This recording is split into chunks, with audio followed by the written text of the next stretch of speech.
કેશોદની ગોદાવરીબાઈ કન્યા શાળામાં સરકારી કર્મચારીઓએ હુબહુ મતદાન મથક ઊભું કરી તેમાં પોતાની માંગણીઓ અંગે મતપત્રો તૈયાર કરી તેને મતપેટીમાં નાખી જૂની પેન્શન યોજના અમલી બનાવવા માંગ કરી હતી। આ મતપત્રો સરકાર સુધી પહોંચાડશે તેમ છતાં જો માંગ નહીં સ્વીકારાય તો ગાંધીનગરમાં ધરણા કાર્યક્રમ યોજવા ચીમકી ઉચ્ચારી હતી। આ માટે તમામ શાળાના શિક્ષકોએ chalk down, pen down, shut down જેવા કાર્યક્રમો યોજી શાળાના તમામ શૈક્ષણિક કાર્યોથી અલિપ્ત રહ્યા હતા। સમગ્ર ગુજરાતમાં જુદા જુદા વિભાગના સરકારી કર્મચારીઓ અલગ અલગ સંગઠન યોજી જૂની પેન્શન યોજના લાગુ કરવા માટે વિરોધ પ્રદર્શન કરવા નવા નુસ્ખાઓ અપનાવી રહ્યા છે। ત્યારે કેશોદના ગોદાવરીબાઈ કન્યા શાળામાં અખિલ ભારતીય રાષ્ટ્રીય શૈક્ષિક મહાસંઘ ગુજરાત પ્રેરિત રાષ્ટ્રીય સંયુક્ત મોરચાના તમામ કર્મચારીઓ એકઠા થઈ મતદાન કાર્યક્રમ યોજી વિરોધ પ્રદર્શનનો નવો માર્ગ અપનાવ્યો હતો।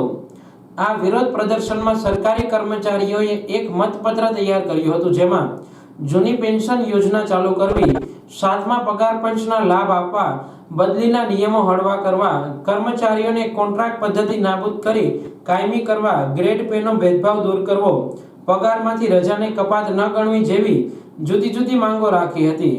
આ માંગ પત્રને મતપેટીમાં રાખવા એક મતદાન મથક ઊભું કરવામાં આવ્યું હતું, જેમાં રહેલ મતપેટીમાં પોતાના માંગ પત્રો નાખી મતદાન કર્યું હતું। આ મતપત્રો રજૂઆતના સ્વરૂપમાં સરકારને ગાંધીનગર સુધી પહોંચાડાશે તે માટે વ્યવસ્થા કરવામાં આવી છે।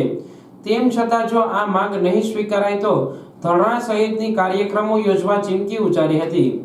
ઉપરાંત તમામ શાળાના શિક્ષકોએ chalk down, pen down, shut down જેવા કાર્યક્રમો યોજી શાળાના તમામ શૈક્ષણિક કાર્યોથી અલિપ્ત રહ્યા હતા।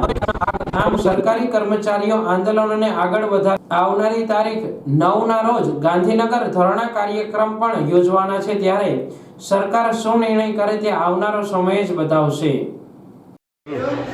મારું નામ કાંત કઠેલભાઈ દેવજીભાઈ, અહીંયા કેશોદમાં એક સ્કૂલમાં શિક્ષક છું। અમારી મુખ્ય માગણીઓ છે સરકાર અમે છે ઘણા સમયથી આ થઈ નથી, તો ઝડપથી આનું નિવારણ લાવે એવી અમે સરકારશ્રીને વિનંતી કરીએ છીએ।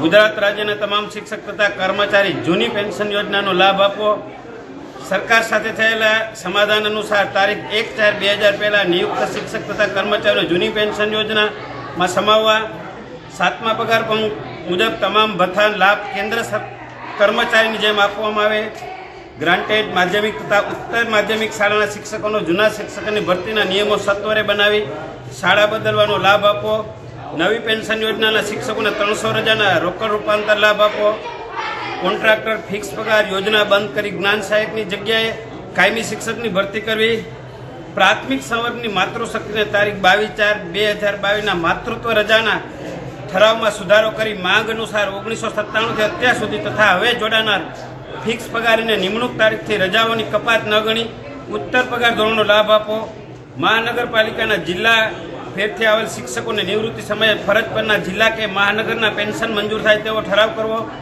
ગ્રાન્ટેડ પ્રાથમિક શાળાના શિક્ષકોને તથા મહાનગરપાલિકાના શિક્ષકોને એરિયસ સાથે 4200 ગ્રેડ પેનો લાભ આપવો તથા ગ્રાન્ટેડ પ્રાથમિક શિક્ષકોને ફાજલનું કાયમી રક્ષણ આપવું, એટ મુખ્ય શિક્ષકોના બદલીના નિયમો ઝડપથી બહાર પાડવા, સરકારી શાળાઓમાં ઇન્ચાર્જ આચાર્ય એલાઉન્સ તથા વેકેશન દરમિયાન બજાવેલ ફરજની પ્રાપ્ત રજાઓ સર્વિસ બુકમાં જમા કરાવી, રાષ્ટ્રીય સંયુક્ત મોરચાની ઉપરોક્ત માગણી 8/3/2000 સુધીમાં નહીં ઉકેલવામાં આવે તો 9/3/2000ના રોજ સત્યાગ્રહ છાવણી ગાંધીનગર યોજાનાર મહાપંચાયતમાં અમે બધા ઉપસ્થિત રહીશું। ફરી સરકારને અમે વિનંતી કરીએ કે આ અમારા પ્રશ્નો ઝડપથી સોલ્વ લઈ આવે। જય હિન્દ, જય ભારત, વંદે માતરમ, ભારત માતા કી જય।